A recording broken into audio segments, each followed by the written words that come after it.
Good morning all. Today we are going to discuss the limit state of serviceability. It's the second part of our fifth module. And in the first module we have discussed the limit state method. എന്താണ് limit state method എന്നും രണ്ട് limit സ്റ്റേറ്റുകൾ എന്താണെന്നുള്ളതും നമ്മൾ first മൊഡ്യൂളിൽ discuss ചെയ്തിരുന്നു അല്ലേ. We have limit state of collapse and limit state of serviceability and അതിനെ associate ചെയ്തുള്ള factors എല്ലാം നമ്മൾ കണ്ടിരുന്നു. And that particular factor use ചെയ്തിട്ടുള്ള ഡിസൈൻ നമ്മൾ ചെയ്തിരുന്നു അല്ലേ. ഫ്ലക്ഷറൊക്കെ ചെക്ക് ചെയ്തും അങ്ങനെ നമ്മൾ ആ ഡിസൈൻ പ്രൊസീജിയേഴ്സൊക്കെ ഫോളോ ചെയ്ത് ഷിയർ ഫ്ലക്ഷർ ഇതൊക്കെ കണ്ടിരുന്നു. എന്നാൽ നമ്മൾ അന്ന് അവിടെ ഡിസ്കസ് ചെയ്തിരുന്ന ലിമിറ്റ് സ്റ്റേറ്റ് ഓഫ് സർവീസബിലിറ്റി അത് നമ്മൾ പിന്നീട് ഒരിക്കലും ഡിസ്കസ് ചെയ്തില്ല. Even though we are designing a beam based on limit state method നമുക്കറിയാം compare to the previous methods that is working stress മെത്തേഡും അൾട്ടിമേറ്റ് ലോഡ് മെത്തേഡും വെച്ച് കമ്പയർ ചെയ്യുമ്പം the sections that are design to use in limit state method എന്ന് പറയുമ്പോൾ this I will be having thinner sections അല്ലെങ്കിൽ compare to the working stress method ഈ ഒരു section എന്ന് പറയുന്നതായിരിക്കും ക്രോസ് സെക്ഷൻ കമ്പയർ ചെയ്യുമ്പം അത് കുറച്ചുകൂടി തിന്നറായിരിക്കും. അപ്പോൾ ആ തിന്നറായിട്ടുള്ള സെക്ഷന് ഡിഫ്ലക്ഷൻ സംഭവിക്കാനും ക്രാക്കിങ് നടക്കാനൊക്കെ ഉള്ള കാര്യങ്ങൾ ചാൻസ് കൂടുതലായിരിക്കും. അപ്പോൾ അങ്ങനെയുള്ള കേസിൽ we have to go for this limit state of serviceability അതുകൂടി കമ്പയർ ചെയ്യണം അല്ലെങ്കിൽ കൺസിഡർ ചെയ്യണം. ഡിസൈൻ ചെയ്യുമ്പം ലിമിറ്റ് സ്റ്റേറ്റ് ഓഫ് കൊളാപ്സ് മാത്രം ചെയ്താൽ പോരാ, ലിമിറ്റ് സ്റ്റേറ്റ് ഓഫ് സർവീസബിലിറ്റി കൂടി നമ്മൾ അവിടെ എന്ത് ചെയ്യണം, ഇൻക്ലൂഡ് ചെയ്യണം. അപ്പോൾ ലിമിറ്റ് സ്റ്റേറ്റ് ഓഫ് സർവീസബിലിറ്റിയിൽ വരുന്ന രണ്ട് ലിമിറ്റ് സ്റ്റേറ്റുകൾ വീണ്ടും ഉണ്ട്, ഡിഫ്ലക്ഷൻ ആൻഡ് ക്രാക്കിംഗ്. ഇത് രണ്ടുമാണ് മെയിനായിട്ട് വരുന്നത് നമ്മൾ കൺസിഡർ ചെയ്ത രണ്ട് ലിമിറ്റ് സ്റ്റേറ്റ് ഓഫ് സർവീസബിലിറ്റി എന്ന് പറയുന്നത്. And for the deflection we will be having short term and long term deflection. Short term deflection means the deflection that is occurring immediately after the application of load. നമ്മൾ structure ഉണ്ടാക്കി അതിൽ load apply ചെയ്യുമ്പോൾ ആ immediately അവിടെ സംഭവിക്കുന്ന ഡിഫ്ലക്ഷനെയാണ് എന്ത് എന്ന് പറയുക, ഷോർട്ട് ടേം ഡിഫ്ലക്ഷൻ എന്ന് പറയുന്നത്. Versus the long term deflection എന്ന് പറയുന്നത് വിത്ത് ടൈം അല്ലെങ്കിൽ സസ്റ്റെയിൻഡ് ലോഡ് കാരണം വിത്ത് ടൈം അവിടെ ഉണ്ടാകുന്ന ഡിഫ്ലക്ഷനെയാണ് എന്തെന്ന് പറയുക, ലോങ് ടേം ഡിഫ്ലക്ഷൻ എന്ന് പറയുന്നത്. That may be creep or shrinkage. Creep എന്ന് പറയുന്നതും ഷ്രിങ്കേജ് എന്ന് പറഞ്ഞാൽ നമുക്കറിയാം ക്രീപ്പ് ടൈം ഡിപ്പെൻഡൻ്റ് ആണ്. ഒരേ സ്ഥലത്ത് കുറേ നാൾ ലോഡ് സസ്റ്റെയിൻ ചെയ്തിരിക്കുമ്പോൾ അവിടെ ഉണ്ടാകുന്നതാണ് ഇത് ക്രീപ്പ് എന്ന് പറയുന്നത്. ഷ്രിങ്കേജ് എന്ന് പറയുമ്പോൾ വോളിയം ഷ്രിങ്ക് ചെയ്ത് പോകും. ദാറ്റ് ഇസ് കോൺക്രീറ്റിലാണെങ്കിലും വാട്ടറിൻ്റെ എമൗണ്ട് ഷ്രിങ്ക് ചെയ്ത് വരുമ്പം കോൺക്രീറ്റ് കുറച്ചുകൂടി ഡ്രൈ ആയി അവിടെ ഷ്രിങ്കേജ് സംഭവിക്കും. That are the two types of long term deflections. Similarly we have to consider for the effect of cracking. Concrete crush ചെയ്ത് ക്രാക്ക് ചെയ്യാനുള്ള ചാൻസസും ഉണ്ട്. അപ്പോൾ ഈ ഒരു രണ്ട് ക്രൈറ്റീരിയസ് അല്ലെങ്കിൽ രണ്ട് ലിമിറ്റ് സ്റ്റേറ്റ് കൺസിഡർ ചെയ്യുന്ന ഒരു പാർട്ടാണ് നമ്മളിന്നിവിടെ ഡിസ്കസ് ചെയ്യുന്നത്. First one is deflection. അതിനുള്ള റെഫറൻസ് എന്ന് പറയുന്നത് IS 456-2000 the reference is Annex C of IS 456-2000 for deflection, and in the case of cracking that particular reference is Annex F of IS 456-2000. അപ്പോൾ ഈ രണ്ട് റെഫറൻസ് ഒന്ന് നോക്കാം.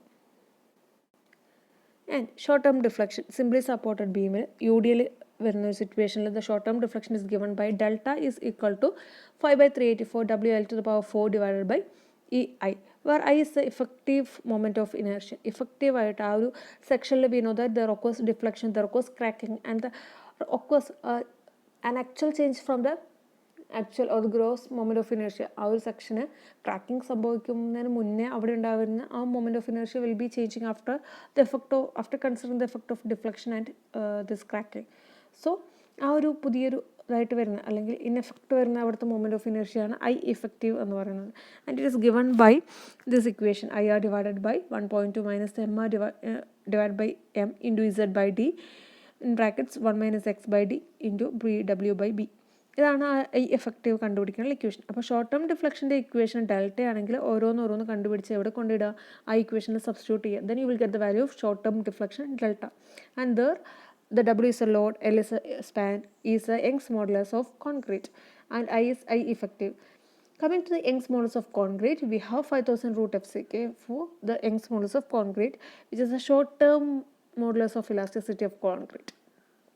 We know that കോൺക്രീറ്റിൽ short term എഫക്റ്റും long term എഫക്ട്സും consider ചെയ്യുമ്പോൾ modulus of elasticity തന്നെ എന്തുണ്ട്, we have short term modulus of elasticity and long term modulus of elasticity which considers the effect of creep and creep. Okay, long ടേമിലോട്ട് വരുമ്പോൾ ക്രീപ്പിൻ്റെ effect consider ചെയ്യാം, short ടേമിലോട്ട് വരുമ്പോൾ ക്രീപ്പ് ഒന്നും കൺസിഡർ ചെയ്യേണ്ട. Other you can take the Young's modulus value as 5000 root FCK. Then that particular equation of I effective, you have IR is a cracked section moment of inertia. We have that equation for calculating IR. Then MR means it's a cracking moment given by the equation. MR is equal to FCR into IGR divided by YT, where FCR is a tensile strength of concrete given by 0.7 root FCK. IGR എന്ന് പറയുന്ന gross moment of inertia ആണ്, which is equal to BDQ by 12. And YT എന്ന് പറയുന്നത് extreme fibre തൊട്ടിട്ട് ഒരു section consider ചെയ്യുമ്പോൾ അതിൻ്റെ centroid വരെയുള്ള ആ ഒരു ഡെപ്തിനെയാണ് എന്താണെന്ന് പറയുക YT. YT is the distance of extreme fiber from centroid of gross section given by D/2 for a rectangular section. Okay, ഇതെല്ലാം റെക്റ്റാങ്കിളിൻ്റെ കേസാണ് ഈ പറഞ്ഞു വരുന്നത്. Then M is the maximum bending moment under design service load. Service കണ്ടീഷനിൽ വരുന്ന maximum bending moment ആണ് WL²/8. അപ്പോൾ നമ്മളവിടെ ശ്രദ്ധിക്കേണ്ട ഒരു കാര്യമുണ്ട്. What is W? W is a total ultimate load. And what's the relation between ultimate load and total load? We have to multiply a factor. And for the case of the serviceability condition, that particular value of factor is 1. So we can say in effect the total load is same as the ultimate load considering the serviceability conditions. Okay, then Z is given by lever arm distance, which is equal to D minus X by 3. അല്ലേ, കംപ്രഷൻ്റെ ടെൻഷൻ്റെ ഇടയിലുള്ള liver ആം distance ആണ് Z എന്ന് പറയുന്നത്. Then X is the neutral axis depth. We have that equation for finding out neutral axis depth. BW is the breadth of web. B is the breadth of the compression flange. ഫ്ലാഞ്ചും വെബായിട്ട് consider ചെയ്യുകയാണെങ്കിൽ B is the breadth of compression flange and BW is the breadth of web. D is the effective depth, and we know that overall depth is given by capital D. Then already ഞാൻ പറഞ്ഞു IR കണ്ടുപിടിക്കാനാണെങ്കിലും neutral axis ഡെപ്തിനാണെങ്കിലും we have that equations. Okay, and in the case of IR എന്ന് പറയുന്നത് എന്താണ്? Cracked moment of inertia. IR കണ്ടുപിടിക്കാൻ for the case of single reinforced rectangular section we have to first find out what X ആണ് കണ്ടുപിടിക്കേണ്ടത്. എക്സിൽ നിന്നാണ് IR പോകുന്നത്. അപ്പോൾ എക്സിൻ്റെ ഇക്വേഷനാണ് ആദ്യം കാണിച്ചിരിക്കുന്നത്. BX²/2 is equal to M into AST D minus X. കണ്ടോ ഈ ഒരു equation? And here M is the modular ratio. M ശ്രദ്ധിക്കുക, modular ratio ആണ്.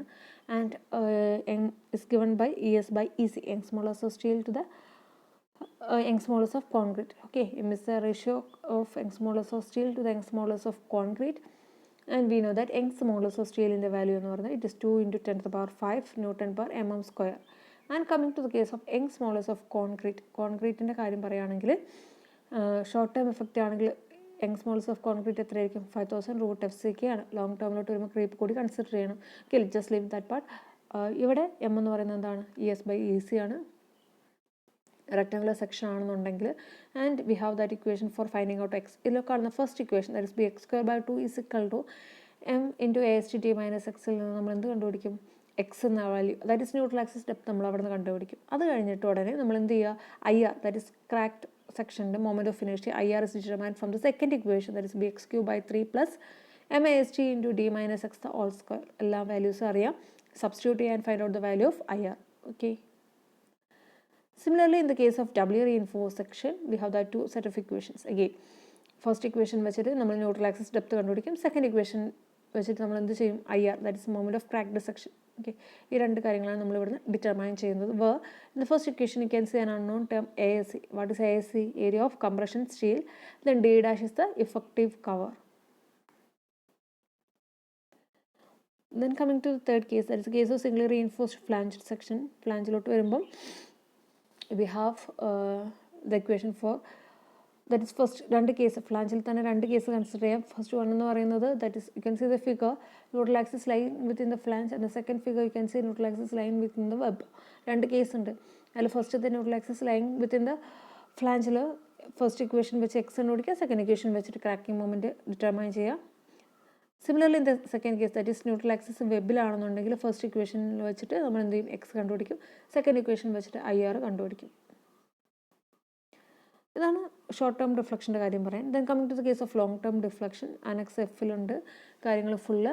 ലോങ് ടേം ഡിഫ്ലക്ഷൻ തന്നെ ക്രീപ്പ് കാരണമുണ്ട്, ഷ്രിങ്കേജ് കാരണം ഉണ്ടാവും. ഷ്രിങ്കേജ് കാരണമാണെങ്കിൽ പെട്ടെന്ന് ചെയ്തെടുക്കാൻ എളുപ്പമാണ് problem. That is equation is given by the long term deflection due to shrinkage alpha CS is equal to K3 size XL².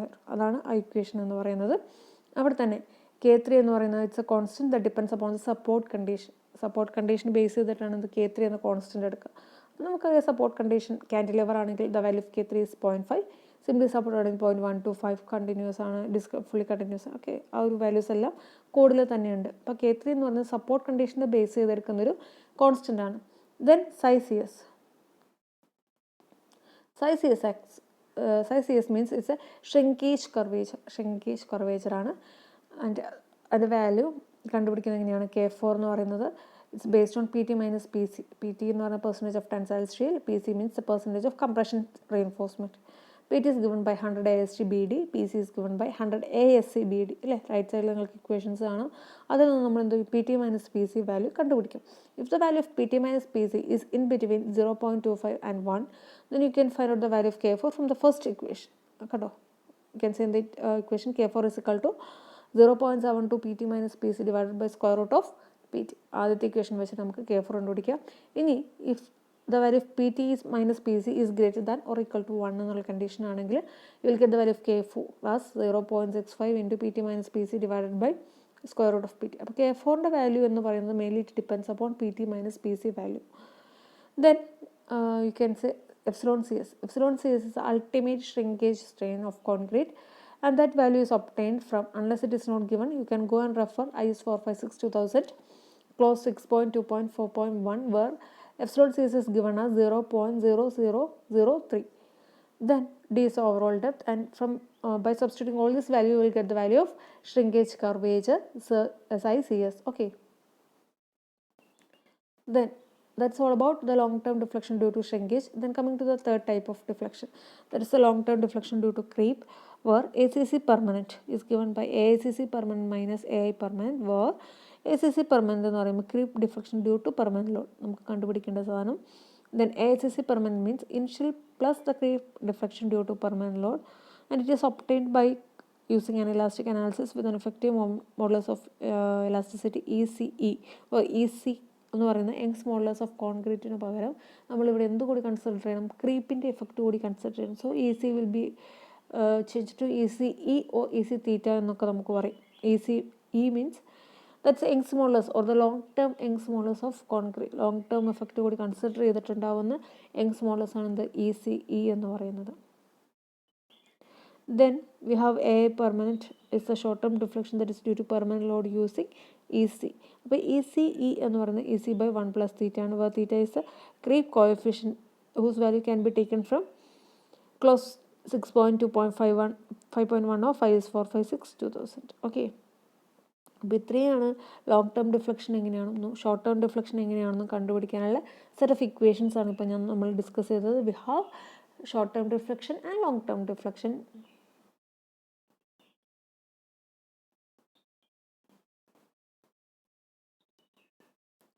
Short term deflection ഉണ്ട്, long term deflection ഉണ്ട്.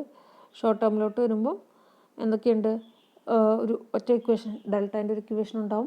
അത് സപ്പോർട്ട് കണ്ടീഷൻ ബേസ് ചെയ്ത് ക്യാൻറ്റിലിവർ ആണെങ്കിൽ അതിൻ്റെ equation, simply supported ആണെങ്കിൽ അതിൽ ആ equations എടുക്കുക.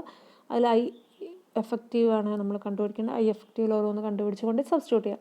ലോങ് ടേമിലോട്ട് വരുമ്പോൾ ECE ആൻഡ് EC അതിലാണ് ഡിഫറൻസ് വരിക. ദെൻ ബോത്ത് ഹാസ് ഷ്രിങ്കേജിൽ അതിൻ്റെതായ ഇക്വേഷൻസ് ഉണ്ട്. ക്രീപ്പിലോട്ട് വരുമ്പോൾ AI പെർമനൻറ്റും ACC പെർമനൻറ്റും ഒക്കെ ഉണ്ട്. അപ്പോൾ അങ്ങനത്തെ ഇക്വേഷൻസ് ഒക്കെ ജസ്റ്റ് ശ്രദ്ധിക്കുക. ദെൻ അത് കഴിഞ്ഞിട്ട് നമുക്ക് ക്രാക്കിങ് പഠിക്കാനുള്ളത്. Okay, thank you.